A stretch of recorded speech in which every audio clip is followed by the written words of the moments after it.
Benar Tuhan, Roh Kudus sedang bekerja di antara kami. Dan kami rindu lebih dalam lagi mengenal kebenaran Kristus Tuhan. Beracaralah terus dalam setiap ibadah yang kami lewati, sehingga kami dapat rema yang baru di keseharian kami, menjadi saksi Kristus yang hidup dimanapun kami Kau tempatkan. Biar itu semua terjadi untuk kemuliaan nama Tuhan. Semua yang percaya katakan, amin. Silakan.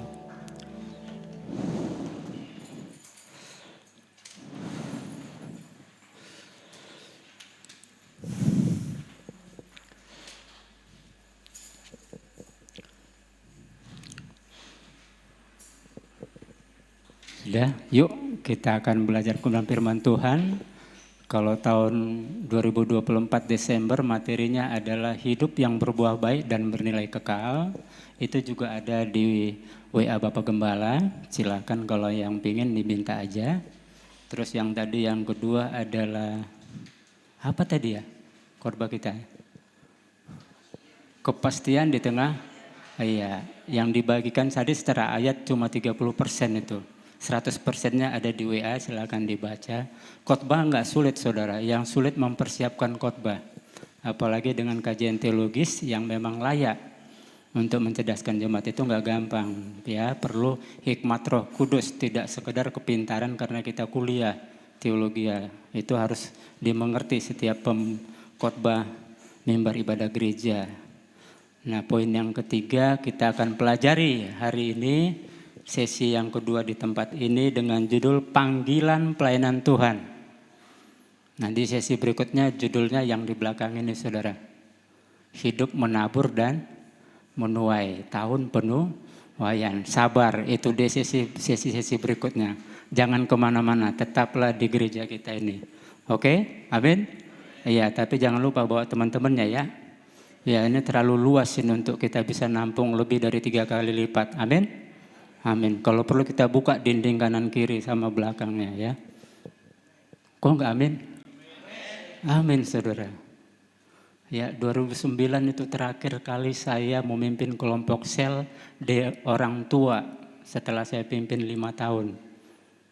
2009 Desember sampai berkembang 16 kepala keluarga total 70 orang. Kemudian saya pecah 3 jadi 3 kelompok sel, maka saya jadi pengra di sana saudara. Ya, memang membangun kelompok sel itu adalah bentuk penggembalaan sama dengan Bapak Ibu Gembala kita di sini. Membangun penggembalaan itu enggak gampang. Ya, nanti suatu saat kita bisa akan masuk di titik seperti itu. Saya memimpin kelompok sel total 11 tahun. 4,5 tahun di dewasa muda. Setiap hari khotbah di 12 kelompok sel. Itu yang saya ceritakan tadi, dilempari, mau dibacok. Mana gaji privat dipakai 40-60% itu pelayanan. Mendingan dia jadi pebisnis ya enggak? Udah habis gaji dilempari lagi mau dibacok. Mendingan bisnis ya. Sebenarnya kita semua ada di dalam bisnis. Namanya bisnis kerajaan sorga. Beda tipis aja. Yang satu bisnis kerajaan dunia, yang ini sorga bro. Ya, jadi kita karena warga kerajaan sorga, ya berlakulah sebagai warga negara sorga. Jangan pura-pura nggak tahu. Orang punya kalau nggak digunakan, apa namanya saudara? Saya kalau ngajar privat begitu, tiba-tiba setelah iya saya gantung supaya tahu yang konsentrasi yang mana. 12 peraturan privat, 1 salah dilanggar, tidak konsentrasi langsung saya pecat saudara. Itu hukum privat Mandiri Edison di Cikarang sejak 98 dari 12 peraturan. Walaupun sanggup bayar, ya orang Cikarang tuh kadang bayar berani saudara. 4 juta per bulan 1 kepala, cuma 8 jam kerja. 1 jam per minggu per pertemuan kan, ya, seperti itu ya. Apa tadi ya pertanyaan saya? Apa tadi pertanyaan saya? Yang nggak bisa dijawab satu pun. Apa tadi ya? Apa hambanya tadi? Lewat begitu aja ya. Apa tadi ya? Ya lupa ya. Kalau gitu kita lupakan aja dulu ya. Memang ini jam-jam rawan, soalnya antara lapar dan lapar sekali. Nggak apa-apa ya. Rekor saya yang khotbah itu 2 sesi di tempat yang berbeda ditambah. Satu sesi ngajar kom 100, satu sesi ngajar kom 200. Jadi di 4 tempat berbeda, saudara. Lumayan kalau stamina dengan cadangan lemak 0,0 sekian mili, ya kan? Terasa, saudara ya. Ulangin ya. Kalau cadangan lemak cuma 0, sekian mili di 4 tempat berbeda itu nggak gampang mempertahankan stamina, saudara. Tapi ketika itu bicara Roh Kudus hadir di sini, tiada yang mustahil, nggak ada yang mustahil. Maka libatkan Roh Kudus. Kita buka Kisah Para Rasul 1 ayat 8 dan 9. Judul khotbahnya adalah Panggilan Pelayan Tuhan. Nah, kalau yang materi khotbah ini udah ada di Bapak Ibu Gembala, sudah saya kirim. Jadi nggak usah diketik-ketik lagi, sudah ada semua di situ. Ya. Nanti teman-teman silakan minta 3 khotbah yang sudah saya berikan Desember dan Juni ini. 3 materi. Sebenarnya saya siapkan satu lagi, judulnya Hidup Menabur dan Menuai, sesuai dengan tema gereja kita ini. Ya, di sesi berikutnya aja. Makanya jangan kemana-mana ya. Rajin beribadah di sini. Kalau perlu bawa teman-teman sekampung, ya kan? Biar semua dapat pengajaran. Yuk, Kisah Para Rasul 1 ayat 8 dan 9. 1, 2, 3.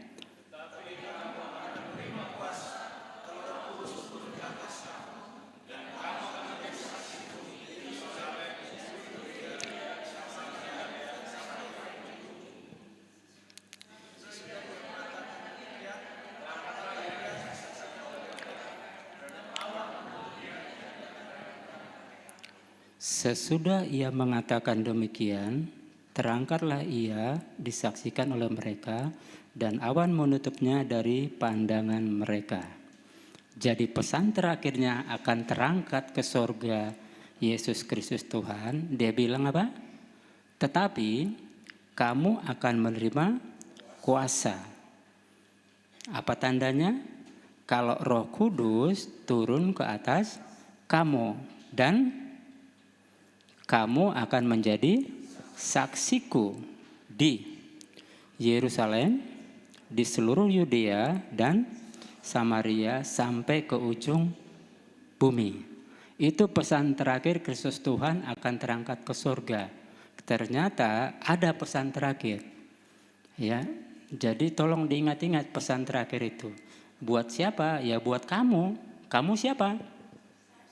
Saya. Di sini dalam konteks ayat ini dimunculkan, ini disebutkan di hadapan murid.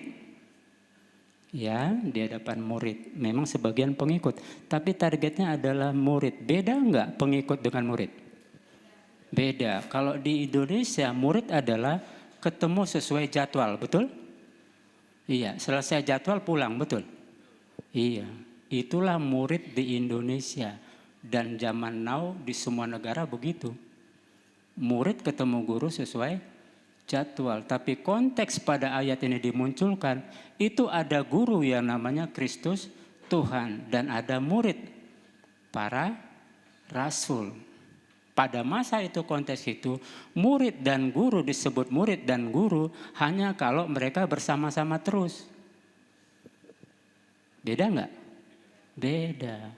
Jadi konteks murid pada zaman old itu bicara relasi kebersamaan yang tak pernah putus. Beda dengan zaman now, murid ketemu hanya sesuai jadwal. Sama kayak kita ibadah di sini, ketemu sesuai jadwal. Ibadah 1, ibadah 2, kan begitu. Padahal ibadah itu bukan sesuai jadwal. Setiap detik perjalanan hidup kita adalah ibadah. Nanti saya bagikan judul khotbahnya ibadah yang sejati. Makanya jangan kemana-mana saudara ya. Udah capek ini nyiapin, mau dibagikan aja, udah banyak di kepala nih. Ya, slow aja bro, tetap di boncengan ya. Nah, kayak begitu. Jadi kita tahu nih, ternyata pesannya begitu Roh Kudus sampai di kita dapat kuasa saudara. Dapat kuasa. Nah begitu kita dapat kuasa dari Tuhan Yesus, ngapain kita? Ngapain?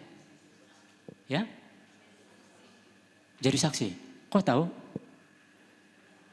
Iya, murid privat saya katakan 50% jawaban soal ada di soal. Maka kritisi soal, kritisi teks, maka kita tahu intinya apa. Ternyata kalau ada Roh Kudus di hati kita, dia berikan kuasa di kita, tujuannya cuma satu, menjadi saksi. Jadi kalau kita hidup bertuhankan Tuhan Yesus, itu berarti kita sudah percaya Roh Kudus ada di kita. Maka seharusnya setiap detik perjalanan hidup kita adalah jadi saksi Kristus Tuhan. Setiap detik. Jadi saksi Kristus Tuhan. Tahu nggak jadi saksi Kristus Tuhan seperti apa? Seperti apa itu? Nggak apa-apa. Ini kalau khotbah saya di mana-mana interaktif, saudara. Ya, kayak lagi kuliah teologi aja, ya udah tanya jawab begitu.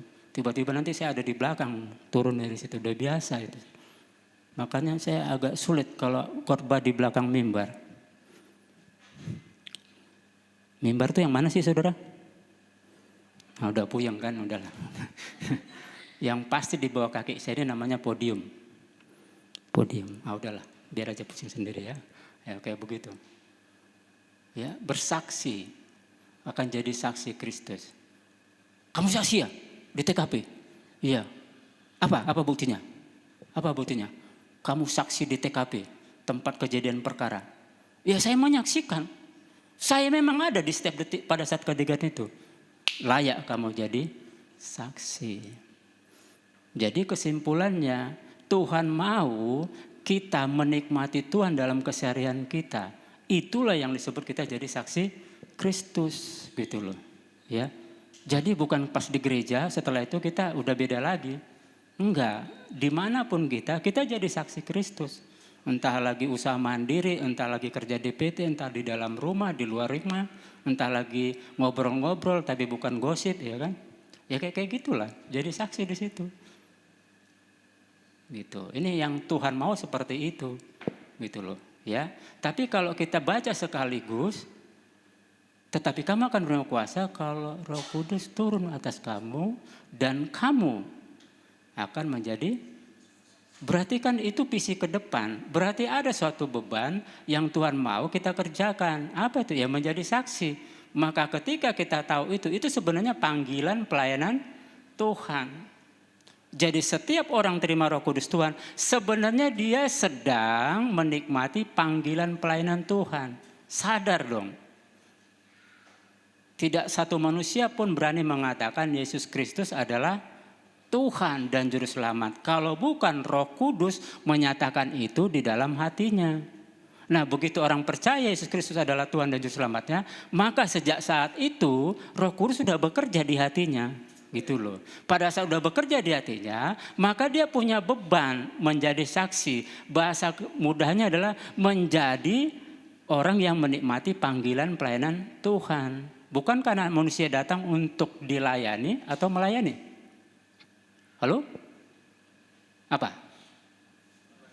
Iya, melayani. Kalau anak manusia aja datang untuk melayani bukan dilayani, terus kita siapa? 1 Yohanes 2 ayat 6 katakan apa? Apa ya 1 Yohanes 2 ayat 6? Barang siapa ada di dalam Kristus, ia wajib hidup seperti Kristus. Padahal Kristus hidup hanya untuk tapi dia bilang, barang siapa ada di dalam Kristus, dia wajib hidup seperti Kristus. Padahal Kristus cuma hidup melayani, tidak dilayani. Gitu loh. Sadar nggak kita? Jadi memang panggilan pelayanan Tuhan atas kita itu memang sudah dituliskan di situ gitu loh. Ya, dia bilang, kamu percaya Kristus Tuhan? Iya, kalau percaya Kristus adalah Tuhan kamu, Juru Selamat kamu, maka sebenarnya kamu sudah ada di dalam Kristus. Nah, kalau kamu ada dalam Kristus, hukumnya wajib. Itu, iya wajib. Itu katanya wajib, betul? Bukan sunnah itu kan? Bukan sunnah ya? Iya, kalau sunnah kan dibuat dapat barokah, kalau enggak dibuat, enggak dapat apa-apa. Kalau itu wajib, kalau wajib dibuat, Kalau wajib dibuat, apa yang terjadi? Ya lolos aja begitu. Tapi kalau nggak dibuat, dapat pendisiplinan. Ada hukumannya. Itulah kata wajib itu pengaruh itu. Gitu. Jadi orang itu wajib seperti ya Kristus hidup. Siapa yang udah ngikut Kristus selama ini? Siapa? Udah ngerasa belum kalau kita sebenarnya harus melayani? Atau pura-pura nggak tahu? Yang penting duduk manis, tumpang tangan, selesai masalah. Begitu selesai pura-pura lupa ke gereja, ya enggak? Nanti diakonnya tim datang 3 kali seminggu, ya ntar aja. Nanti kalau ada masalah lagi baru datang lagi ke gereja, ya enggak? Jadi kayak orang penting kita, ya kan? Sampai perlu tim turun tangan 3 kali seminggu. Sampai doa di tim sampai berapa kali disebut nama kita. Baru nongol lagi kita, karena udah selesai masalah, ya lupa lagi kan. Asik-asik aja. Ya nggak apa-apa juga sih, semua kan learning by process, betul nggak? Iya, nikmati aja proses. Sampai suatu saat kita sadar, anak manusia datang hanya untuk melayani. Anak manusia itu Tuhan kamu, gitu loh. Kalau yang kamu kita aja cuma tujuannya melayani, terus kamu siapa? Sadar nggak sih? Saya sadar waktu itu, makanya saya bilang, Tuhan hari ini di kota Cikarang saya ambil langkah pertobatan dari dunia malam. Saya mau hidup yang baru, yang lama sudah berlalu, yang baru akan datang. Datang apa sudah datang? Akan datang. Iya, akan datang. Atau datang atau sudah datang? Kalau akan datang present future tense gitu ya kan. Kalau sedang datang itu present continuous. Ya kan. Kalau sudah datang, kalau enggak past perfect, kalau enggak present perfect tense. Ini guru privat bahasa Inggris juga ini. Ada sertifikatnya bro, 3 tahun belajarnya. Ada. Yang penting lo berani panggil, berani bayar ya. Gitu loh. Iya. Jadi konteks aslinya teks itu pakainya sudah datang. Yang lama sudah berlalu, yang baru sudah datang. Kalau udah datang, kapan kelihatan yang datang itu? Halo? Udah datang belum inopanya Pak? Inopanya udah datang belum? Belum. Kalau udah datang buktinya apa? Surat-surat. Jadi kalau udah ada surat-surat, itu ada bukti datang inopanya. Nah, kalau ada kunci berarti itu namanya kayak gini kan. Nah, ini kunci ini kan. Ah, inopa gitu ya. Jadi percaya kalau ini inopa. Ini lambangnya Toyota, inopa. Percaya?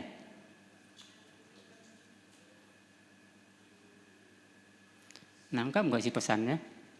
Makanya ngeri-ngeri sedap nih kan, kalau pengajar disuruh khotbah kayak lagi kuliah ya kan, emang gue pikirin yang lapar-lapar lah situ. Yang penting kebenaran harus disampaikan, ya enggak? Suatu itu ada kalau difungsikan, kalau enggak ada artinya.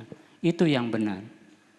Ini kelihatan tegak, kalau dipakai enggak dipakai, sebenarnya enggak ada dia. Ini loh yang tegak ini.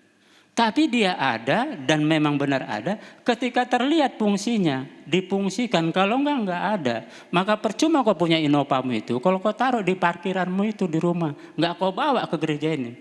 Jadi enggak tahu kalau memang ada inopa apa enggak, nyampe enggak. Jadi percuma hati Kristus Tuhan ada di hatimu, kasih Kristus Tuhan ada di hatimu. Kalau enggak kau pakai, enggak ada gunanya. Gitu loh. Jadi berkarat itu nanti di dalam hatimu. Sama lah kayak inopam itu. Berkarat di parkiran rumahmu. Enggak pernah kau pakai, enggak pernah kau panasin. Enggak pernah kau fungsikan. Itulah arti Kristus Tuhan. Dia mau mati ketika kita berdosa. Barang siapa mengatakan bahwa ia ada dalam Kristus, ia wajib hidup sama seperti Kristus hidup. Dia mati ketika kita masih berdosa. Giliran pasanganmu selingkuh, pura-pura tak tahu kok ayat itu, ya enggak? Ya udah cerai aja lah, emang gue pikirin. Dia mati ketika kita masih berdosa, ketika kita menyakiti dia, bro.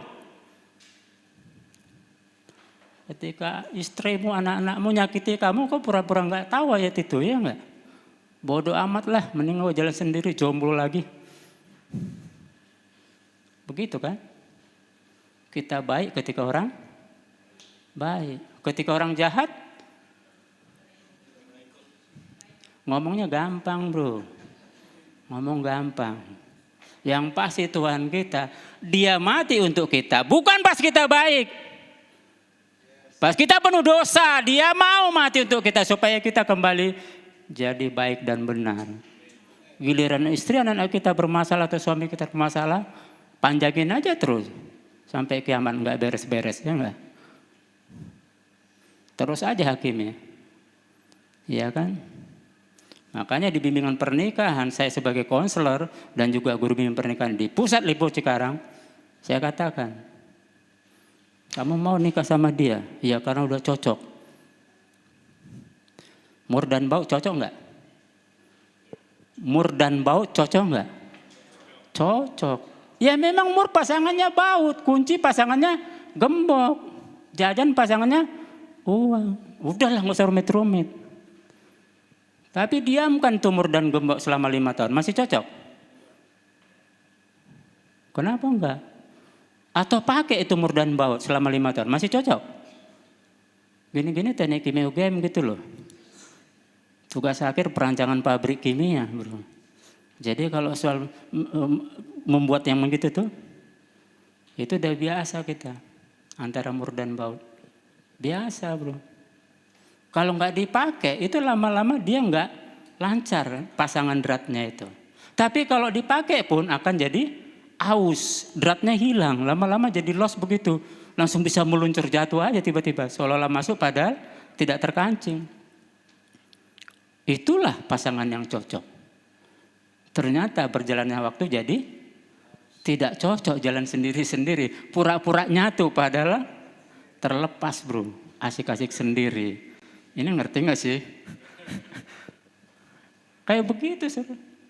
Jadi kalau menikah karena cocok, gak cocok. Sampai kapanpun akan terjadi proses yang akan membuat jadi tidak cocok. Yang benar adalah seperti Kristus terhadap jemaat, demikianlah seorang laki-laki terhadap perempuan dalam pernikahan Kristiani.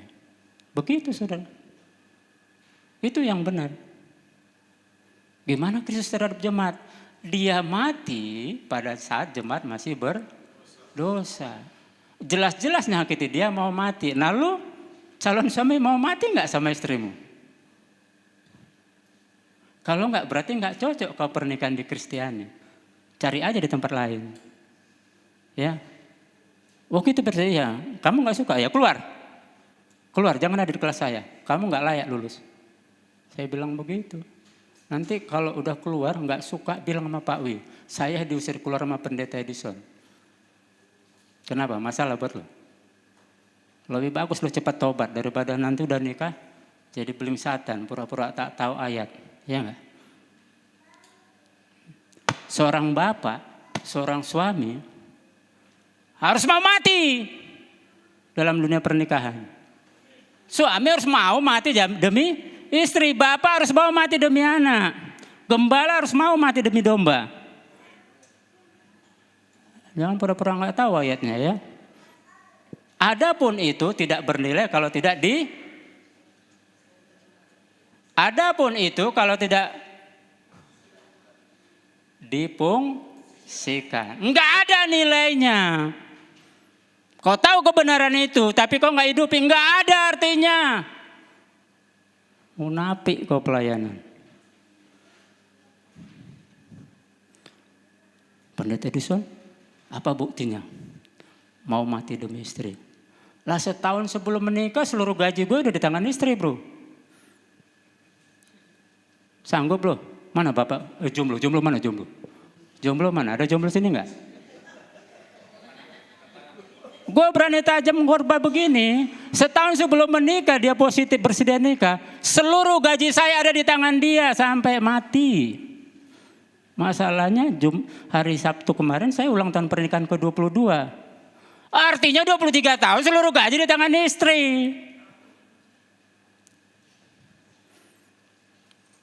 Ini Innova, STNK-nya atas nama istri, bro. Dia mau mati nggak demi istrinya? Yang barusan ngomong mau mati nggak demi istri? Emang lu kira gampang khotbah kalau kelakuan nggak ada? Sadar diri apa? Sok-sokan khotbah. Hati-hati ya, jangan besar kepala kalau dijadwal khotbah. Kau yang tahu kau sebenarnya layak pengkhotbah atau bukan. Pengkhotbah sejati, dia hidupin khotbah sebelum dia khotbahkan. Kalau enggak, tolak jadwal itu. Jangan pura-pura besar kepala kalau dijadwal. Kenapa? Pedas sekali. Ya, emang dia agak lain kalau khotbah, ya kan? Biar tahu dulu. Nah, itulah panggilan pelayanan. Sekarang kita lihat. Kita belajar 3 poin, ya. Kalau ada panggilan pelayanan, mari kita melayani. Yuk, mari. Iya. Sekarang kita pikirkan yang pertama adalah tujuan pelayanan itu apa? Siapa yang udah melayani? Siapa? Cuma 3 orang aja, 4 orang. Jadi yang lainnya nggak melayani? Enggak. Jadi bangun pagi di rumah ngapain? Bangun pagi di rumah ngapain? Ya? Masa? Itu melayani nggak sih? Emang dikira mesti kayak gini nih, pakai jas pengantin begini nih, melayanan baru pelayanan gitu. Atau kalau dijadwal baru pelayanan, kalau nggak dijadwal nggak pelayanan. Sempit kali mikirnya. Udah jelas melayani dari Yerusalem sampai ujung bumi. Jangan dikarang-karang ayatnya. Tadi baru dibaca kemana aja sih? Dari Yerusalem sampai ujung bumi. Yerusalem itu bicara rumah tangga. Kita ada nggak kita kerjakan di rumah tangga untuk rumah tangga? Ada nyuci piring. Itu melayani. Kok sempit amat mikirnya? Hanya kalau udah dijadwal Bapak Gembala baru melayani. Kalau enggak bukan pelayanan. Tipis sekali cara ngelihatnya. Tuhan yang ada di pekerjaanmu, Tuhan yang ada di gereja, Tuhan yang dosa mendiri, Tuhan yang ada di lingkungan sosialmu. Itu yang sedang memanggilmu sebagai pelayannya. Makanya kok jadi saksi di setiap adegan itu. Aduh ribet dah. Sekarang tujuan panggilan pelayanan itu ngapain? Panggil pelayanan, terus kita aktif melayani. Iya kan? Kalau di Cikarang saya 27 tahun pelayanan. Tanpa gaji, tanpa bawa pulang PK untuk istri sama anak-anak. Total 2.100 kali khotbah. Itu yang saya bilang tadi. 2.000 kali khotbah langsung dikasih ke gereja setempat. Yang 100-an itu dibawa pulang. Risikonya apa? Tambahkan gaji privat sama hasil dagang pakaian di pasar Cikarang. Supaya berubah jadi AC 1 PK, 2 PK. Di pos PI dan gereja-gereja cabang yang kurang mampu. Yang kadang jatuh tempo bayaran 1,5 juta, 2 juta. Kita nombokin. Berbahagia yang jadi istrinya, ya enggak? Berbahagia. Makanya kok cari istri pas pelayanan. 5 tahun jomblo, pelayanan, istri ngelihat, ngeri kali pelayanan khotbah di kelompok sel, dia yang sediain snack. Dia juga yang sediain materi khotbah. Tapi tuan rumah jangan ngaku snacknya dari Edison. Kalau ngaku, langsung tak bersedia khotbah lagi di situ. Maka sampai sekarang nggak tahu snack itu datangnya dari mana.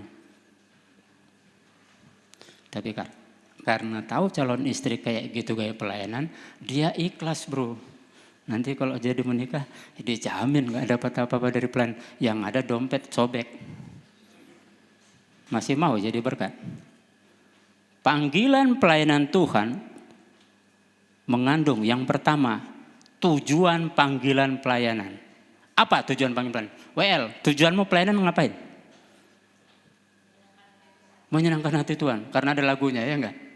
Iyalah dari wajahmu udah kelihatan. Iya kan? Engkau tahu ya Tuhan, ini gaya WL kan. Tujuan hidupku hanyalah untuk. Gimana cara menyenangkan hati Tuhan? Itu kan syair lagunya. Hanyalah untuk menyenangkan Tuhan. Iya, gimana caranya? Ya pokoknya asal tenang. Iya, gimana caranya, Bray? Biar tahu saya gimana cara menyenangkan hati Tuhan. Itu kan bait lagu doang. Mudah dinyanyikan, sulit dimengerti. Buktinya contoh aja lama kali.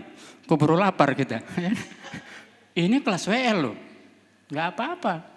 Gimana cara menyenangkan hati Tuhan? Gimana? Melakukan perintahnya. Jadi kok dilakukan perintahnya, apa yang terjadi? Itu menyenangkan hati Tuhan. Ya, selain itu ngapain lagi? Jadi apa itu kalau dilakukan perintahnya? Menjadi saksi. Udah gitu aja. Udah mulai gak pede kasih jawaban. Murid privat saya tahu. Iya kan? Kalau saya bertanya, seringkali dia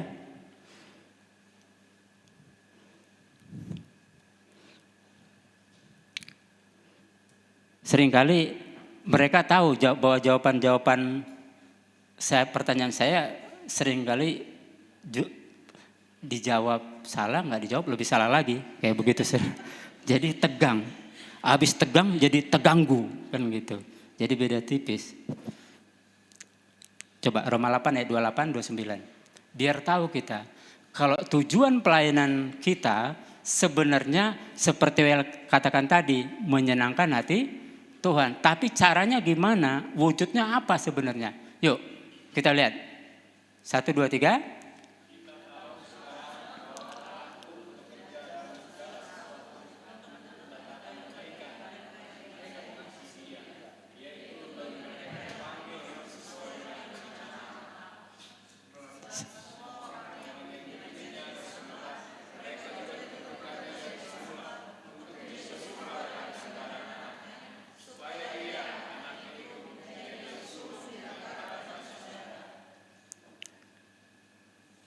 Kita tahu sekarang Allah turut bekerja di dalam segala sesuatu mendatangkan kebaikan bagi mereka. Hanya bagi mereka, yang enggak mereka jangan kepedean. Allah memang turut bekerja dan mendatangkan kebaikan, tapi hanya ke mereka yang mana? Cuma satu yang mengasihi dia. Seperti apa itu? Yang terpanggil sesuai dengan rencana. Kalau enggak, ya enggak saudara. Jangan kepedean. Hanya terpanggil sesuai dengan rencana Allah. Artinya dia menerima rancangan Allah, yaitu menjadi pelayan Kristus Tuhan. Kalau dilakukan sebenarnya jadi apa dia? Ayat 29 coba.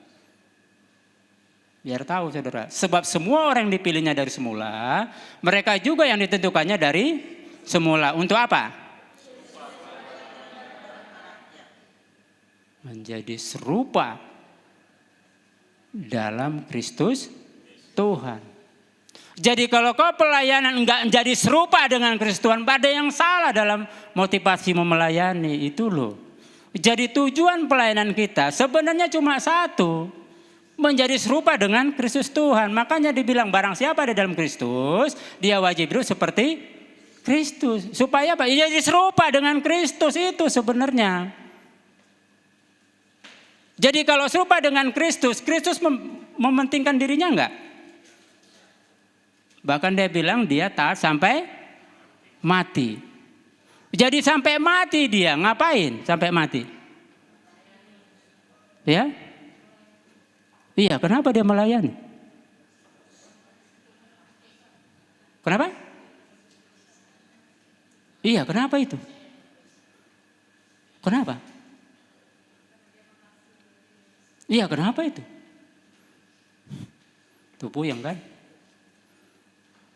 Dia sampai mati karena dia hanya melakukan kehendak Bapa surgawi. Cuma itu aja. Bukan kehendak dia secara kedirian kepentingan dia, enggak. Dia sedang diutus untuk melakukan kehendak Bapa surgawi. Itu bentuk inkarnasinya. Ini pelajaran materi Kom 100.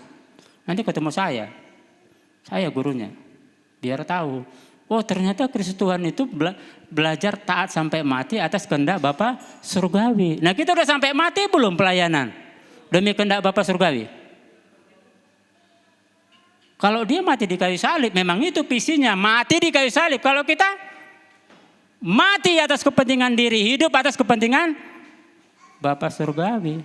Sama-sama mati, cuma dia memang mati di kayu salib. Kalau kita mati atas kepentingan diri kita, hidup untuk kepentingan Bapa surgawi. Makanya relasi hubungan kita dengan Bapa, dengan Kristus Tuhan itu harus dibangun terus supaya tahu maunya Tuhan apa. Makanya doa bukan bicara daftar list permintaan.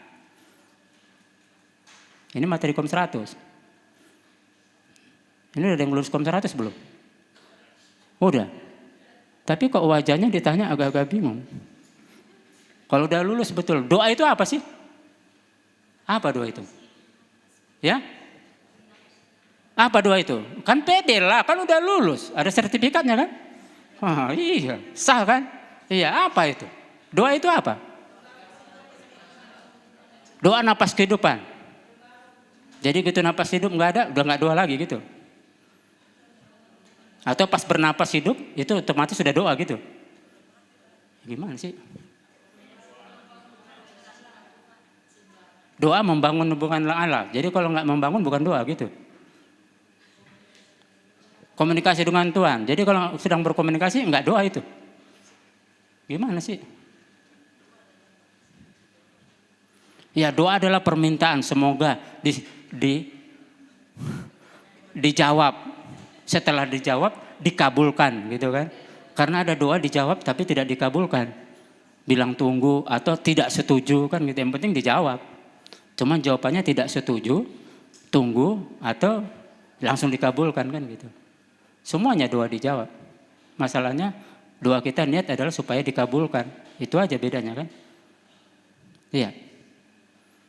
Jadi sebenarnya doa itu adalah relasi antara kita dengan Tuhan sampai kita tahu maunya Tuhan atas isi doa kita.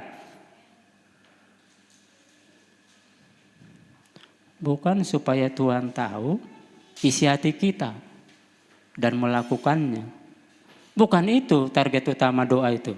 Doa itu bicara relasi hubungan kita dengan Tuhan sampai kita tahu maunya Tuhan itu apa sih dari isi doa kita. Kalau dia udah tahu sebelum kita berdoa.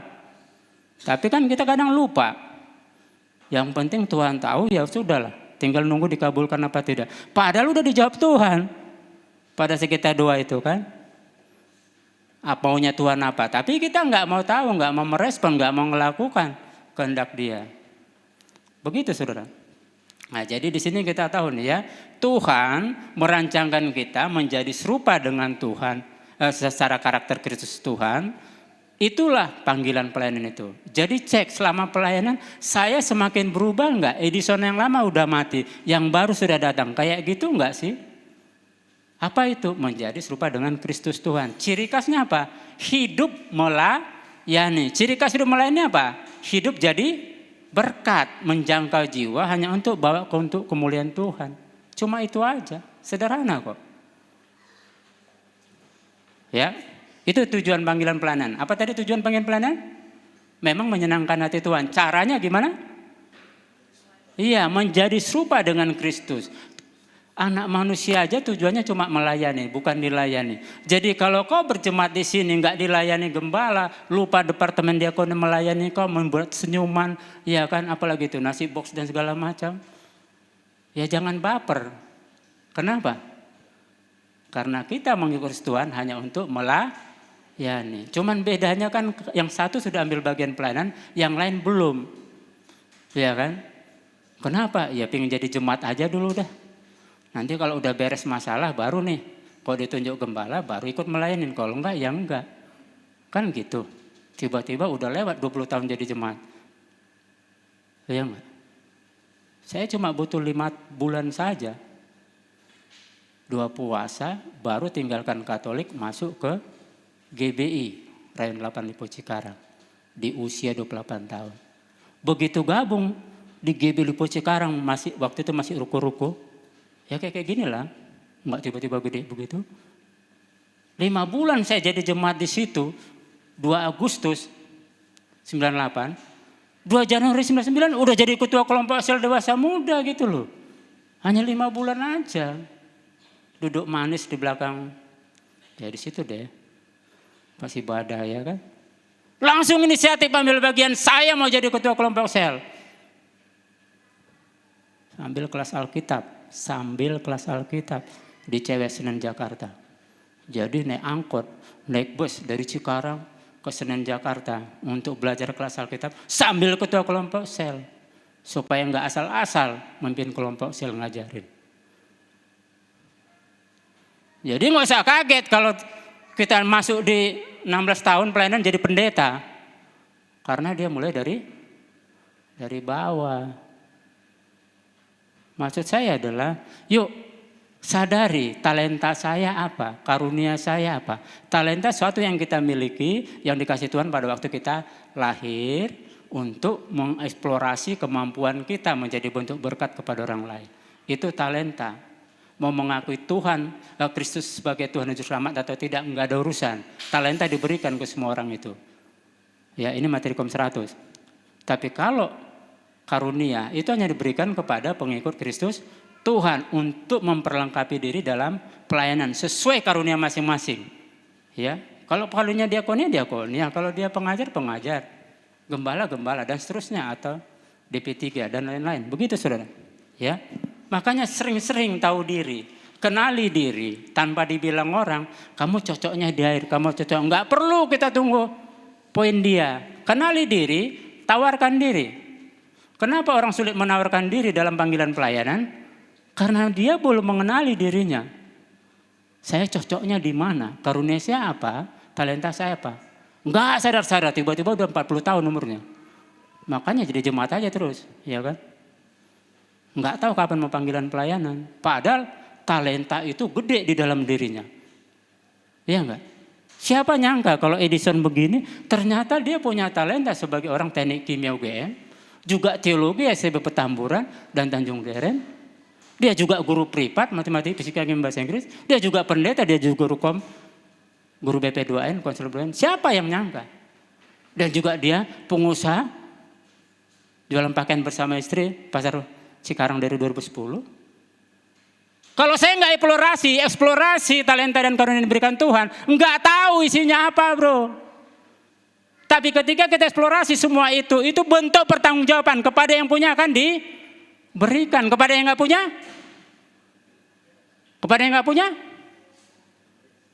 udah belum tahu ayatnya ini. Ada ayatnya nggak? Kepada yang punya maka akan ditambahkan. Kepada yang nggak punya, apa? Segala sesuatu daripadanya akan diambil. Benar nggak ayat itu? Ulangin ya. Kepada yang punya, daripadanya akan ditambahkan. Kepada yang nggak punya, segala sesuatu daripadanya diambil. Kepada apa? Yang enggak, dia punya enggak? Enggak punya. Segala sesuatu daripadanya diambil. Apa yang mau diambil? Nyampe enggak sih? Ulangin ya. Kepada yang punya, kepadanya ditambahkan. Dia punya, tambahkan. Kepada yang enggak punya, kamu punya enggak? Enggak punya. Kepada yang enggak punya, segala sesuatu yang daripadanya masuk akal enggak itu? Ini yang punya enggak dia? Punya enggak? Terus suruh ambil, apa yang mau diambil?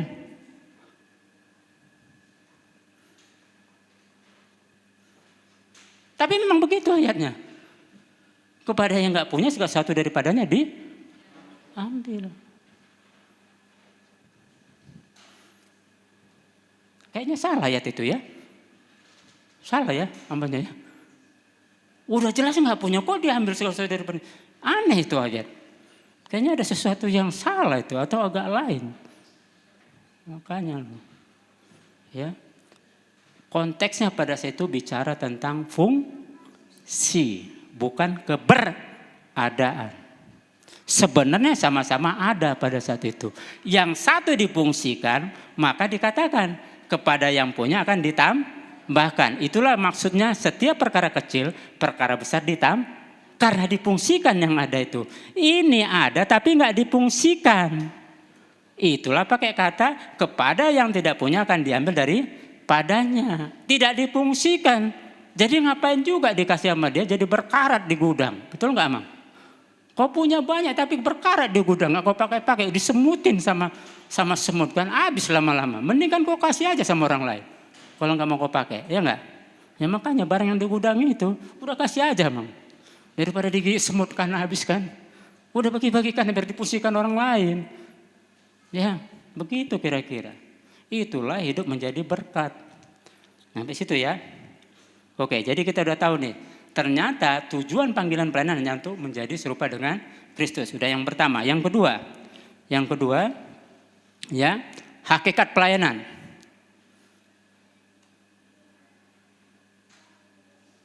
Hakikat pelayanan atau nilai pelayanan. Sebenarnya kita melakukan pelayanan itu bernilai enggak pelayanan kita itu? Iya kan? Standarnya apa? Oh dia pelayanan, nilainya bagus nih. Ini enggak bagus. Hakikat pelayanan, itulah maksud nilai pelayanan itu adalah hakikat pelayanan. Nah hakikat pelayanan itu apa? Ketika terima panggilan pelayanan Tuhan, kita mulai tahu tujuan pelayanannya menjadi serupa dengan Kristus. Kalau tidak, kita cuma sibuk pelayanan. Karena enggak ada perubahan karakter dalam diri menjadi seperti Kristus. Nah sekarang nilai pelayanan itu atau hakikat pelayanan itu apa? Jadi nanti kita tahu bernilai pelayanan ini enggak bernilai. Karena kayak pelayanan itu bernilai atau tidak. Iya kan? Kalau enggak bernilai berarti dia cuma sibuk-sibuk aja pelayanan sebenarnya. Enggak ada nilai pelayanannya. Jangan lupa. Pelayanan ini bicara panggilan pelayanan Kristus Tuhan dari sorga. Ini urusannya dengan sorga. Jadi tujuan pelayanan ia menjadi serupa dengan penguasa sorga. Nah nilainya itu bernilai menurut sorga itu kayak apa gitu loh. Hakikat pelayanan yang kau maksud yang dari Tuhan itu nilainya seperti apa? Apa parameternya? Sehingga kita tahu itu adalah hakikat pelayanan yang bernilai. Ada yang tidak bernilai. Apa itu? Ya itu sibuk-sibuk aja pelayanan. Enggak ada pun nilainya. Apa saudara? Kira-kira nilai pelayanan.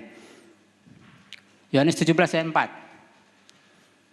Nah, biar tahu saudara. Jadi kalau kita melayani, saya tahu pelayanan saya bernilai menurut kerajaan sorga. Menurut penguasa sorga. Jangan-jangan kita hanya baper aja. Merasa ini pelayanan saya udah dahsyat ini, bernilai. Soalnya udah 20 tahun pelayanan, mantap ya kan. Apalagi pelayanan di podium begini, mantap. Pas ditanya penguasa surga, enggak tuh. Enggak ada nilai pelayananmu, enggak ada. Enggak bernilai itu. Ini nilainya. 1, 2, 3.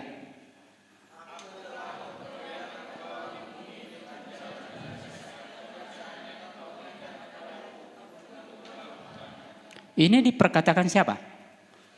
Siapa yang ngomong ini? Yesus Kristus. Kapan ini? Iya kan? Pada saat itu, aku telah mempermuliakan engkau di bumi dengan jalan menyelesaikan apa? Pekerjaan yang diberikan Bapa Surgawi kepadaku untuk melakukannya. Gitu loh. Jadi bernilainya pelayanan itu ketika kita melakukan pelayanan itu yang dari Tuhan, yang dari kerajaan sorga, kita lakukan itu sampai selesai. Tidak setengah-setengah, pas cekik gantung terus kita bikin alasan ya kan. Mau mana bang ya? Gak bisa aku ikut yang untuk yang berikutnya itu. Soalnya ya tolong mengerti aja gitu loh. Itu soalnya, padahal itu bukan soalnya, itu udah jawaban, ya enggak? Ya kan suka soalnya, padahal itu udah jawaban. Nyambung gak sih? Ya udah, karena banyak orang latah, udah diulang-ulang baru nyampe, iya soalnya begini. Enggak, itu bukan soalnya, itu udah jawaban. Bagaimana sih? Iya maksud saya itu tadi, saya mau menjawab pertanyaan Bapak Pendeta, iya berarti itu bukan soalnya. Iya tapi kan soalnya, iya soal, udah tadi soalnya, sekarang jawaban. Lata jangan dipelihara bro, biar agak cerdas sedikit ya enggak. Aku telah jadi nilai pelayanan kita itu hanya satu. Bernilai tidaknya adalah ketika kita melakukan pelayanan, mempermuliakan Tuhan. Jadi kalau kau mempermuliakan dirimu, sok hebat dengan dirimu sendiri, prestasi hebat pelayananmu, dan wah segala macam urusan dengan dirimu, itu kau nggak mempermuliakan Tuhan, tapi mempermuliakan diri sendiri. Itu nggak ada nilai pelayananmu, gitu loh. Jadi nilai pelayanan itu standarnya cuma satu, mempermuliakan Tuhan. Modelnya gimana? Wujudnya menyelesaikan pekerjaan yang diberikan Tuhan. Jangan panas di awal, dingin di akhir. Ribut perang antar departemen, kalah cepat dalam jabatan di gereja, ya enggak? Lama-lama ngambek, pindah gereja yang sebelah, siapa tahu langsung jadi ketua departemen, ya kan? Ini udah sampai 15 tahun, tetap aja di sini enggak ada peningkatan kita. Baper banget jadi pelayan Tuhan. Slow aja bro. Kenapa? Ada ayatnya, dia makin besar kita makin kecil. Jadi kalau kecil dan nggak dianggap, berarti cocok dengan firman-Nya. Jangan baper. Kita ada di mana nih? Di dalam gedung ya. Kalau dari luar yang kelihatan apa? Kelihatan nggak kita? Yang enggak lah. Kalau kita ada dalam Kristus, kalau yang dari luar ngelihatnya kelihatan siapa? Kristus lah, mana kelihatan kita? Kita di dalam Kristus sama, artinya setitik air di dalam samudra. Mana kelihatan? Jadi kalau kau benar pengikut Kristus Tuhan, maka kau ada di dalam Kristus Tuhan. Berarti kalau kau berjalan yang kelihatan Tuhanmu. Kalau kau berkata-kata yang kelihatan perkataan Tuhanmu. Kalau kau berjanji yang kelihatan janji Tuhanmu. Kalau kau melayani yang kelihatan pelayanan Tuhanmu. Jadi kalau kau nggak dipandang dalam pelayanan, slow aja bro, berarti cocok firman-Nya, jangan ngambek. Apa itu gembala, bu gembala? Udah capek pelayanan ini, senyum aja nggak ada. Pura-pura lupa, cuekin gini. Jangan baper bro, kalau kau dicuek cocok firman-Nya. Kau makin kecil Tuhanmu makin besar, yang penting pelayanan dahsyat. Masalah kau nggak dianggap itu urusan lain, tenang aja, itu pembentukan karakter, ngerti nggak sih? Kalau nggak ikut KOM 200 ya. Khusus pelayan Tuhan, ketemu saya nanti. Biar kita buka di sana, apa sih pelayan Tuhan sebenarnya? Kalau masih kurang ikut KOM 300, ketemu saya lagi nanti. Gimana jadi prajurit Tuhan? Prajurit Tuhan, ciri khasnya apa? Ada anak angkatan sini. Anak angkatan ada nggak sini? Maksudnya keluarga besarnya polisi, tentara gitu kan. Ciri khas prajurit itu apa? Apa? Disiplin. Oh jadi kalau nggak disiplin pasti bukan prajurit gitu ya.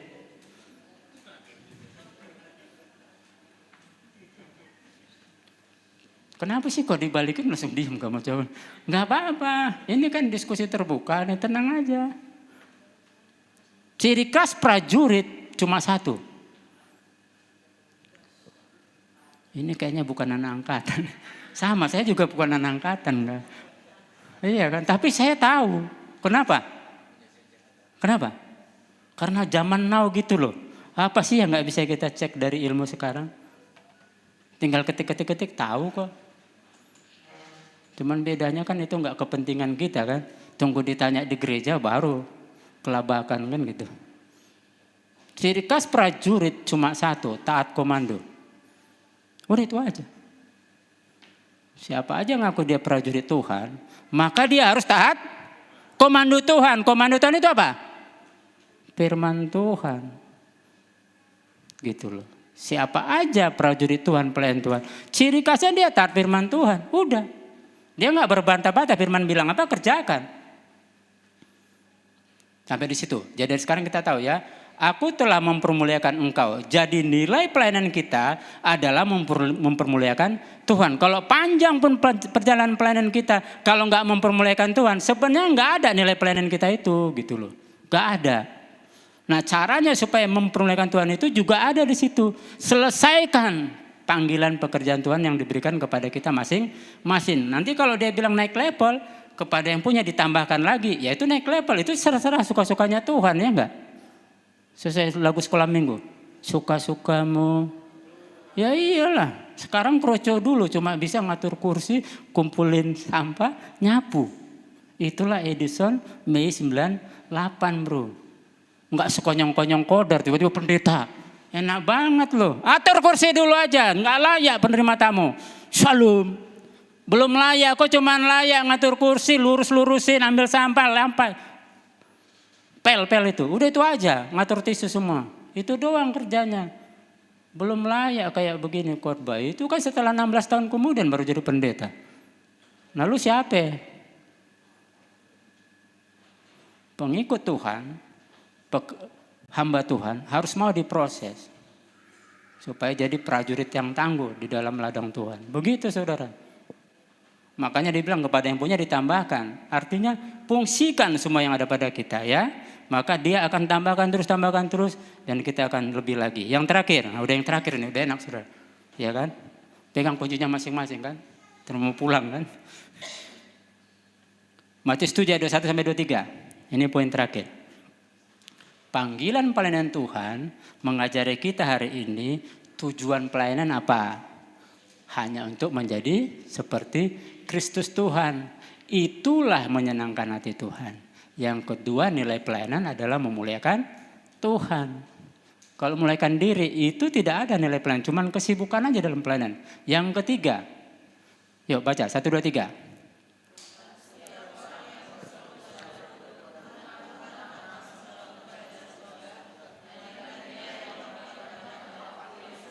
Ayat 22.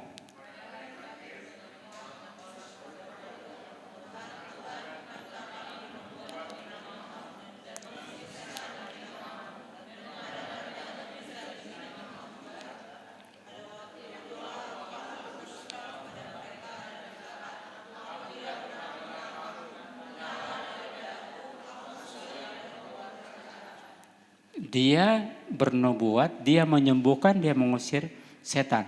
Itulah model pelayanannya. Mantap kan? Tapi di akhir dia bilang apa? Nyala dari hadapanku. Kamu sekalian pembuat.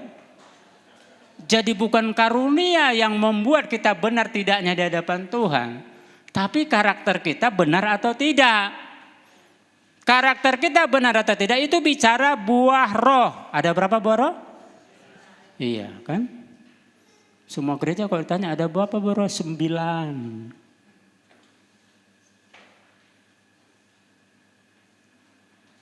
Coba ditampilkan. Di mana itu alamatnya? Buah roh. Oh ya Galatia berapa? Iya Galatia 5, 22, 23. Anda betul. Tolong ditampilkan. Galatia 5, 22, 23. Tenang, ini udah limit terakhir selesai khotbah. Yuk baca.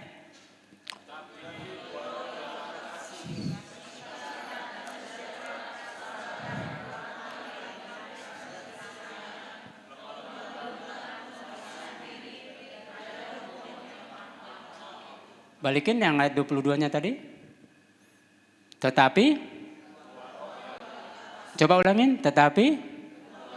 Salah dong. Harusnya kan. Tetapi buah-buah roh. Kan gitu. Kan ada 9. Iya enggak? Kan ada 9. Itu salah itu. Tetapi buah roh. Tetapi buah-buah roh. Bisa bedain enggak sih? Ya makanya jangan dijadwal yang khotbah yang kayak gini. Setiap kata penuh makna. Lu jangan tambahin, jangan kurangin ya. Harus jelas. Tetapi buah-buah roh. Iyalah, enggak tuh. Tetapi buah roh. Tetapi buah roh. 1 buah roh. Mana ada tuh buah roh lebih? Enggak ada. Lihat konteksnya. Yang benar apa? Buah roh 1, tapi dia punya sifat 9 atau punya efek 9. Buahnya cuma 1 karena Roh Kudusnya cuma 1. Beda pengertiannya dengan sorga. Kalau pohon mangga depan rumah, iya pohonnya satu, buahnya banyak. Ada saya posting di Facebook. 2005 saya tanam, berbuahnya 8 tahun kemudian. Gedong gincu. Antara mau ditebang sama enggak, karena enggak berbuah. Tapi berilah dia kesempatan 6 tahun, berilah 7 tahun, 8 tahun, baru dia berbuah. Saudara. Ditanam dari biji. Gedong gincu ada di posting ya. Oke, jadi hal karunia pelayanan, ada mengusir setan, ada menyembuhkan orang sakit, ada bernubuat. Itu masa karunia, itu kepentingan Tuhan di dalam pelayanan terhadap orang yang dilayani. Tapi kepentingan Tuhan terhadap pelayannya, itu bicara buah roh. Gimana karaktermu? Bedain bro. Makanya di akhir dia bilang, "Nya aku tidak kenal engkau." Karena itu bicara karakter dalam melayani, bukan bicara pelayanannya dahsyat atau tidak. Bedain. Makanya ikut KOM 200 ya. Ini udah capek nih bro. Waduh, kita sambung sesi berikutnya lagi ya nanti ya. Nah, jadi paling tidak tahu nih ya, kepada pelayan Tuhan sadari peringkat 1 adalah bicara buah roh. Karaktermu harus berubah gitu loh. Nih 9 aspek ini harus ada. Poin terakhir apa? Penguasaan. Nah, jadi kalau belaga itu namanya bukan penguasaan diri yang baik. Sok-sokan gitu loh.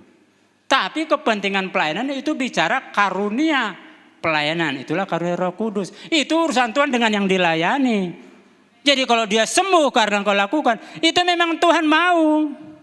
Kalau dia lepas karena kau itu karena memang Tuhan mau. Urusan dia dengan Tuhan, bukan kau jadi besar kepala. Lihat tuh dahsyat. Edison tuh tahun 2000 tumpang tangan, bayi jantung bolong di kebun jeruk habis kelas Alkitab. Dalam nama Yesus, gitu kan? Gitu kan doanya kan? Iya. Ya ngapain juga kayak gitu. Cuman bayi 1 bulan jarak 1-2 jengkal doang, ngapain teriak-teriak gitu. Dalam nama Yesus. Emang dia ngerti 1 bulan umurnya. Udah biru-biru juga, jantung bolong antara hidup dan mati. Slow aja bro. Berhikmat pelayanan. Yang dua-duanya cuma 2 jengkal, suaranya sampai 3 tetangga kedengeran. Lagi bayi cuma 1 bulannya.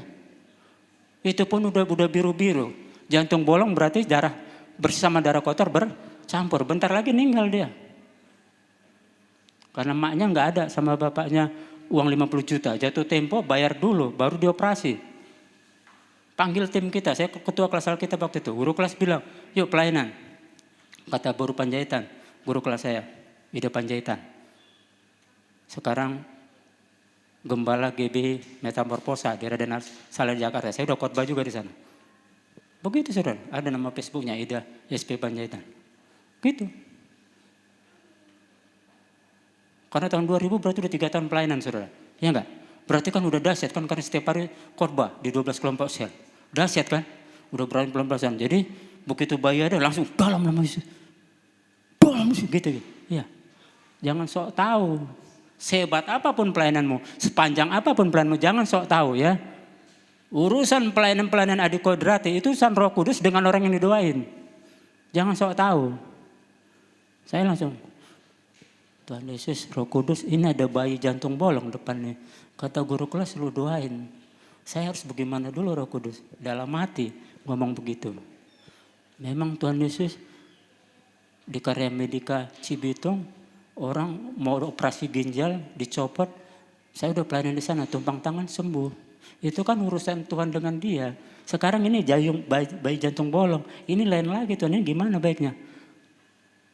Suruh suami istri rekonsiliasi, saling memaafkan. Yang kedua, suruh mereka menerima bayi apa adanya. Yang ketiga, kasih tahu mereka maunya apa dari bayi ini. Kalau dia minta kesembuhan, baru kau doain. Doa kesembuhan bagi bayi ini. Jadi jangan sok tahu.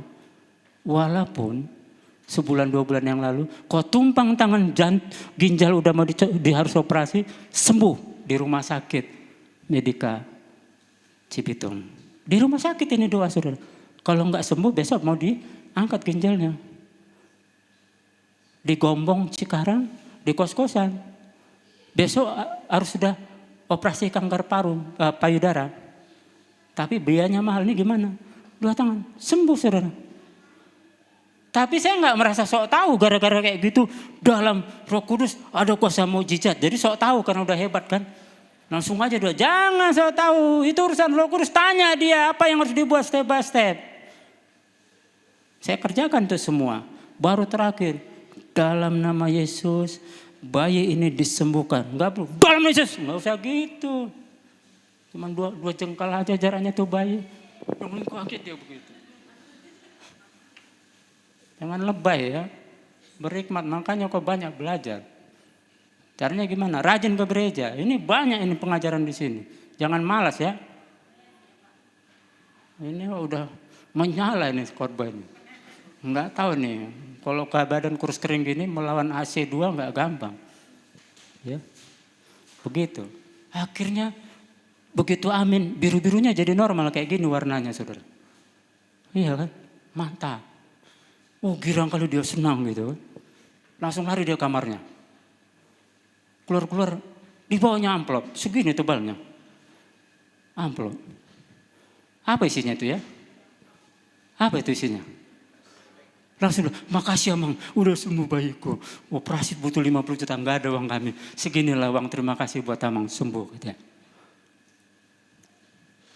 Diterima enggak gitu? Well, itu yang amplop segini itu isinya. Bukan segini. Diterima enggak? Diterima enggak? Semua bayinya.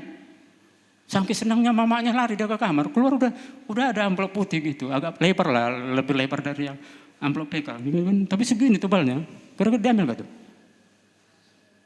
Diambil enggak? Kenapa? Belum pernah ditanya gitu kan? Ya makanya susah jawabnya. Belum pernah ditanya, belum pernah terpikirkan kan gitu. Maka nggak tahu jawabannya. Iya, mantap. WL kita gitu loh bro. Layak dia bro. Saya bilang, Inang, Satabi, ini orang Batak. Inang, apa tadi Inang bilang? Iya, karena udah disembuhkan, malah mate, Amangda, ini ucapan terima kasih. Karena udah sembuh bayi kita ini. Yang menyembuhkan siapa Inang? Iya kan tadi pelayanan, iya yang menyembuhkan siapa? Ya Tuhan Yesus. Kan tadi kan mintanya Tuhan Yesus kan? Ya berarti yang menyembuhkan Tuhan Yesus. Kalau Tuhan Yesus yang menyembuhkan, berarti bersyukurnya ke Tuhan Yesus. Bukan ke Edison. Gitu loh. Edison cuma numpang lewat aja, yang melakukan cuma Tuhan Yesus itu. Dan dia sudah sembuhkan. Iya tapi ini uang mau lihat ini buat Amang. Aku ada kerjaan nih Nang, aku guru privat di Cikarang dari 98. Ini pun naik turun dari Cikarang ke Kebon Jeruk ini bayar bus aku bayarin ini. Adanya uangku. Aku nggak rakus-rakus amat Amang, cuma segini ya badanku. Antara makan tak makan, jadi nggak perlu banyak kali. Jadi gimana baiknya nih? Nah karena ucapan syukur kepada Tuhan karena sudah disembuhkan Tuhan Yesus bayi Inang, maka bawa itu. Inang gereja di mana? HKBP. Bawa ke HKBP. Cari pendeta di situ, gembalanya bilang ucapan syukur bayiku sudah disembuhkan oleh pelayanan Kristus Tuhan. Kasih ke Bapak Gembala di situ. Oh gitu ya? Iya Inang sama Amang. Mantap itu. Udah gitu aja ya. Selamat tinggal, kami pulang dulu. Selesai bro. Jadi amplop yang setebal ini belum sempat kupegang. Masih di tangan dia. Segini bro. Iya kan, kalau 5% dari 50 juta udah ketahuan kan? Udah mulai berkali-kalikan dia. Udah mulai gitu. Karena dia bilang 50 juta kalau operasinya nih. Itu pun belum tentu selamat. Antara 50-50. Ya jadi kalau 10% 5 juta masih mau lah kan. Agak ringan gitu ya. Apalagi nih waktu itu kan cuma 1 gram 125 ribunya. Ya kan, kalau 50 juta udah berapa gram ini? Udah gede banget lah nih cincin nikah ini kan. Itu kan tahun 2000, 2003 baru nikah. Jadi bisa gede ini emasnya nih. Gitu. Jangan cari kesempatan kalau engkau melayani. Kalau itu dari Tuhan, minta khidmat dari Tuhan. Ketahuilah kau cuma hamba dan hadir hanya untuk menghidupi panggil pelayanan. Apa itu? Menjadi berkat, menjangkau jiwa untuk kemuliaan Tuhan. Itu visinya. Entah kau pelayan Tuhan, entah kau jemaat biasa, samanya itu semua. Sekarang di sini ada nggak jemaat yang baru? Yang baru pertama kali nongol? Ada nggak? Nah, ini jemaat yang setia kan? Nah, dalam kesetiaan itu kita memberikan dampak di mana kita berada. Jangkau jiwa-jiwa. Begitu saudara. Ya. Jadi poin yang ketiga panggilan pelayanan Tuhan adalah bicara konsistensi dalam pelayanan. Konsisten kita melayani. Ya, supaya jangan sampai di akhir dikatakan, "Nya, aku tidak mengenal engkau." Karunia pelayanannya dahsyat, tapi karakternya tidak dahsyat. Buah roh tidak bertumbuh dalam diri dia. Cuman karunia aja. Karunia pelayanan itu bicara kepentingan Tuhan terhadap orang yang dilayani. Tapi urusan buah roh bicara pelayan Tuhan itu dengan karakternya yang berubah. Beda jauh. Dahsyat pelayanan belum tentu karakter benar. Jadi cek dari diri kita masing-masing. Ya. Nah, jadi saya lihat dari ibadah 1 sama 2. Ini udah kompak semua ibadah di sini. Jemaatnya kelihatan dari depan, antusias menerima pengajaran dan kompak irama bahasa tubuhnya. Berarti ada hubungan relasi yang baik dalam berjemaat di sini. Masalahnya bagaimana kita mengimpartasikan kebersamaan itu kepada jemaat yang baru. Kan ada aja kan, jemaat yang baru datang gitu kan.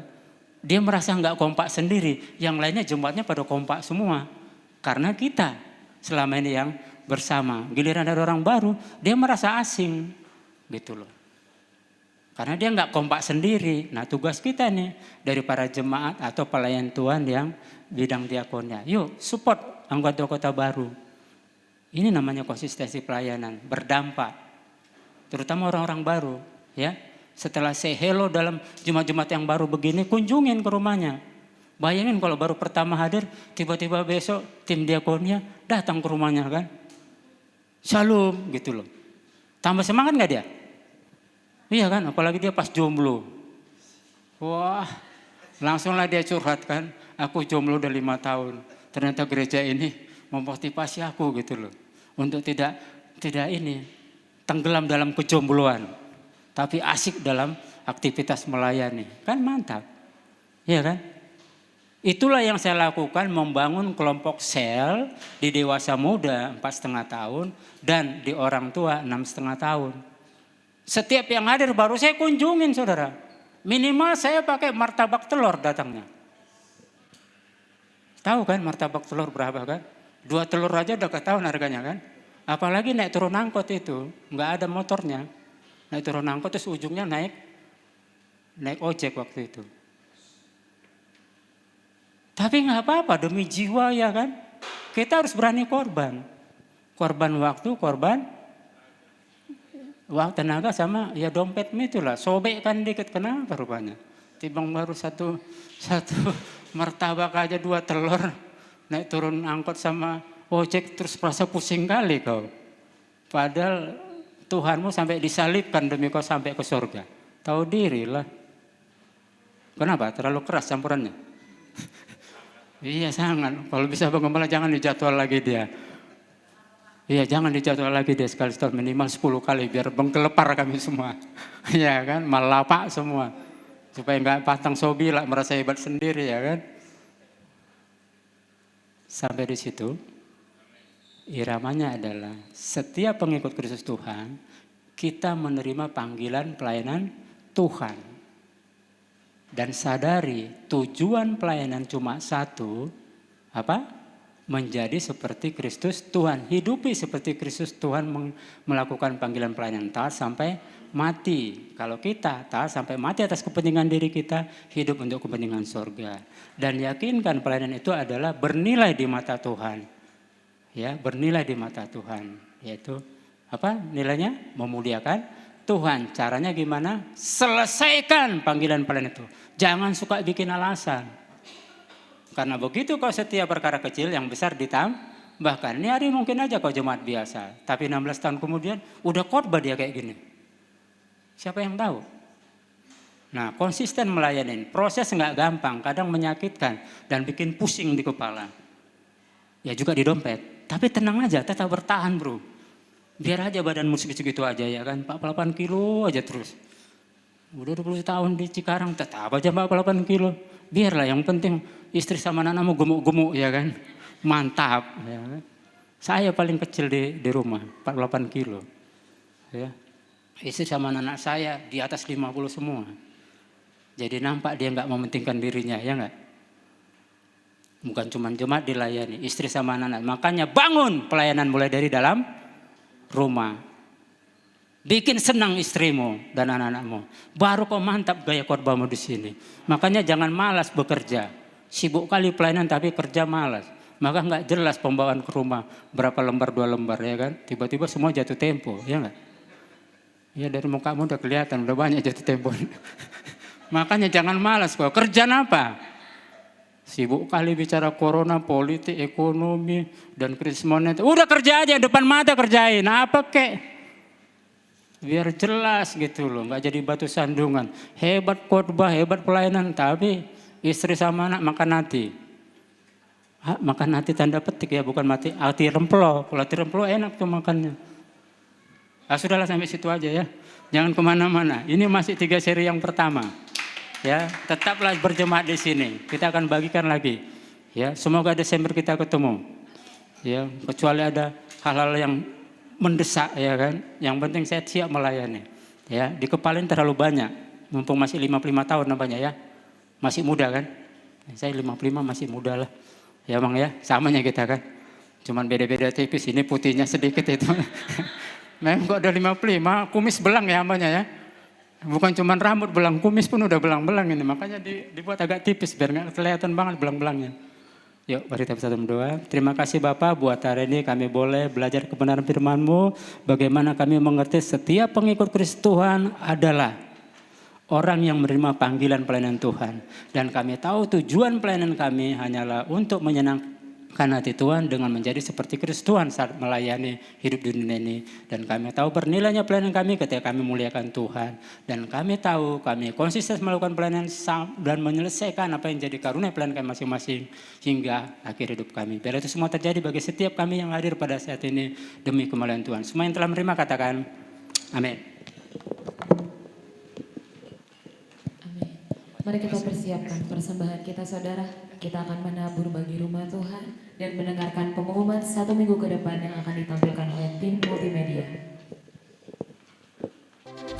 Shalom semuanya, selamat datang bagi Anda yang baru pertama hadir dalam ibadah GBI BKP. Kami berharap agar di ibadah selanjutnya kita dapat beribadah bersama kembali. Berikut adalah kegiatan GBI BKP selama 1 minggu ke depan. Yang pertama, hari Selasa, kita ada doa terobosan pukul 8 malam melalui aplikasi Zoom. Dan pada hari Rabu, kita ada menara doa jam 7 malam melalui aplikasi Zoom. Pada hari Kamis, terdapat Cool Bible. Pada hari Jumat, terdapat Cool Bible Glory, Cool Daud, Cool Betsaida, Cool Ecclesia, dan Cool Harapan Indah. Pada hari Sabtu terdapat Cool Babelan. Untuk informasi lebih lanjut silakan hubungi Gembala Cool. Hari Sabtu terdapat doa fajar pukul 5 pagi diadakan melalui aplikasi Zoom. Dan pada hari Minggu kita akan beribadah di Food Nation Mall Bekasi Cyber Park lantai 2. Ibadah pertama pukul 9 dan ibadah kedua pukul 11. Yang akan dilayani oleh Pendeta Julius Parapat MTH.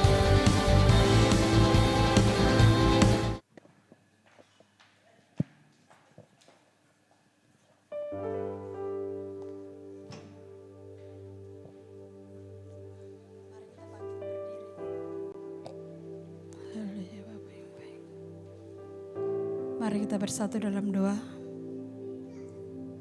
Haleluya Bapa ya Rabbi. Bapa kami sungguh mengucap syukur Tuhan siang hari ini. Sebab Engkau baik, sangat baik Tuhan bagi kami Tuhan. Penyertaan-Mu sungguh luar biasa Tuhan di sepanjang kehidupan kami. Tuhan Yesus, kami sudah mendengarkan firman-Mu Tuhan pada siang hari ini. Kami percaya Tuhan, firman itu Tuhan tidak akan kembali sia-sia Tuhan.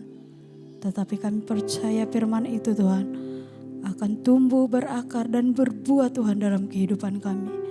Dan kami akan menjadi Tuhan saksi-Mu Tuhan. Dan firman itu Tuhan, akan Tuhan Yesus kami buat Tuhan menjadi pedoman dalam hidup kami Tuhan. Untuk kami semakin Tuhan setia dan taat di dalam Tuhan. Terima kasih Bapa. Kami mau angkat tangan kami Tuhan siang hari ini Tuhan. Bagi hamba-Mu Tuhan. Kalau Tuhan sudah utus hamba-Mu Tuhan ke tempat ini Tuhan. Bapak Pendeta Edison Alfred Turnip Tuhan. Kami percaya Tuhan Yesus yang hari ini Tuhan memberkati pelayanan hamba-Mu Tuhan. Tuhan akan membawa hamba-Mu Tuhan semakin lebih dahsyat, semakin lebih luar biasa di dalam pelayanan. Engkau pakai hamba-Mu Tuhan kemanapun melangkah Tuhan. Biar pelayanannya Tuhan Yesus semakin Tuhan bawa semakin naik Tuhan Yesus. Kami percaya Tuhan lewat hamba-Mu Tuhan akan banyak Tuhan jiwa-jiwa yang dipulihkan. Akan banyak jiwa-jiwa yang dimenangkan bagi kemuliaan-Mu. Berkati terus hamba-Mu Tuhan. Berkati dalam kesehatan Tuhan Yesus. Tutup bungkus hamba-Mu Tuhan dengan kuasa darah-Mu Tuhan. Kalau hamba-Mu nanti Tuhan kembali Tuhan dari tempat ini untuk bertemu dengan keluarga.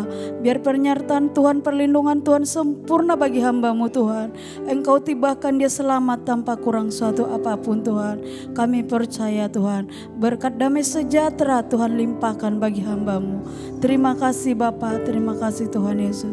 Berkati Tuhan jemaat-jemaat-Mu Tuhan yang sudah hadir Tuhan pada siang hari ini Tuhan. Biar Tuhan Engkau memberkati jemaat-jemaat-Mu Tuhan, menjadi jemaat-jemaat yang militan di hadapan Tuhan, jemaat-jemaat yang luar biasa, jemaat-jemaat yang setia dan taat di dalam Tuhan. Berkati dengan berlimpah Tuhan, usaha dan pekerjaan jemaat-jemaat-Mu Tuhan berkati. Terima kasih Bapa, yang sakit sudah Tuhan sembuhkan, yang berbeban berat sudah Tuhan angkat bebannya, yang bermasalah Tuhan sudah memberikan jalan keluar. Terima kasih Bapa yang baik. Kami juga berdoa Tuhan bertempat ini Tuhan. Biar kiranya Tuhan Engkau memberkati tempat ini Tuhan. Biar kemuliaan Tuhan terus ada di tempat ini Tuhan. Kau pakai tempat ini dengan luar biasa Tuhan. Untuk menjangkau jiwa, untuk membawa jiwa-jiwa Tuhan bagi kemuliaan. Kami percaya Tuhan, urapan-Mu terus mengalir di tempat ini Bapa. Terima kasih Bapa, terima kasih Tuhan. Tuhan Yesus, kami juga berdoa buat persembahan kami Tuhan. Biar Tuhan kuduskan, sucikan persembahan ini Tuhan. Untuk kami pakai Tuhan Yesus untuk memperlebar kerajaan-Mu. Berkati tangan-tangan yang sudah memberi Tuhan. Berkati dengan berlimpah-limpah Tuhan. Berkati usaha dan pekerjaan jemaat-jemaat-Mu Tuhan. Ajar kami taat Tuhan. Terima kasih Bapa, terima kasih Tuhan Yesus. Sebentar kami Tuhan akan kembali dari tempat ini Tuhan. Kami akan menerima berkat Tuhan dari hamba-Mu. Hanya di dalam nama Tuhan Yesus Kristus kami mengucap syukur. Haleluya. Amin.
Kesakitan tidak menimpa aku.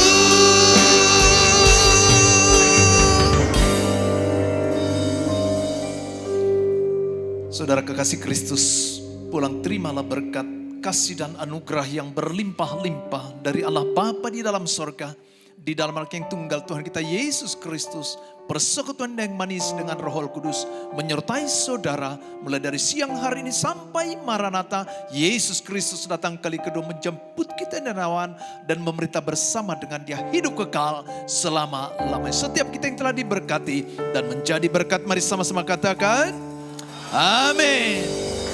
Selamat berhari Minggu, Tuhan Yesus memberkati.